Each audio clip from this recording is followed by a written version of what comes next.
আগে শুনতাম তুমি যে কাজটা করতে ভালোবাসো সেটা যতই প্রেশার থাকুক তোমার ক্লান্তি আসবে না। এখন সেটা সত্যি ফিল করি। চলো আজকের দিনটাকে শুরু করা যাক।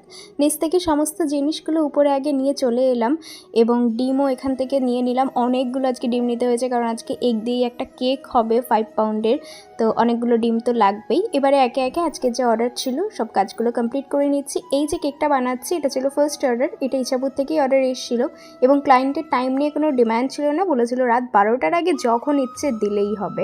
আর যেহেতু ইছাপুরেই তাই কোনো চাপ নেই। তবে আরেকটা যেটা 5 পাউন্ডের কেক ওটা রেডি করে আমাকে যেতে হবে আবার কাঁচরাপাড়া ওটা ডেলিভারি দিতে। বিকেলের মধ্যে ওটা ডেলিভারি করতে হবে। আমি কিন্তু যেদিনের অর্ডার সেদিনেই কেক বেক করে থাকি, জিনিসটা বেশি ফ্রেশ থাকে। আর যদি একান্ত হয় যে আর্লি মর্নিং ডেলিভারি করতে হবে, এই গরমকালে তো সেটা সমস্যা, ক্রিম মেল্ট হয়ে যাওয়ার সম্ভাবনা থাকে, তখনই একমাত্র আমি আগের দিন রাতে রেডি করে রাখি। তাও রাতে করি, দিনের বেলাতে করি না। আর এই যে রসমালাই কেকটা এখন বানাচ্ছি এটা আজকে আমি ডেলিভারি করবো, আর আজকেই কিন্তু সকালবেলাতে আমি বানাচ্ছি। ওদের অকেশনটা যদিও কালকে, কিন্তু আমি আজকেই ওদেরকে কেকটা দিয়ে দেবো। তার কারণ হচ্ছে কালকে ওদের আর্লি মর্নিং প্রয়োজনে বা আমার অর্ডারের রাশ আছে, আমি আবার ডেলিভারি দিতে যেতে পারবো না।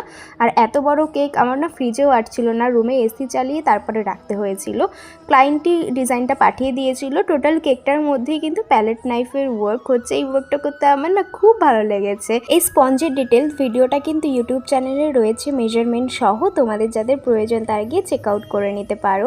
এরপরে এই কেকটা নিয়ে আমাকে কাঁচরাপাড়া যেতে হবে। আমার মা তো বারবার বলছে এত বড় কেক নিয়ে তুই যেতে পারবি, হাত ব্যথা হয়ে যাবে, আমি কি সাথে যাব?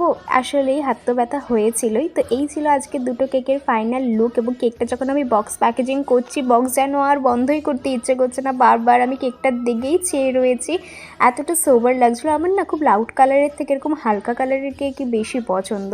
তো চলো, এই তো সব কিছু প্যাকেজিং করা হয়ে গিয়েছে। টাটা। রাস্তায় আর ভিডিও করিনি যেহেতু প্যাকেটটা অনেকটাই বড় ছিল। ভিডিওটা এখানেই শেষ করছি। রাধে রাধে।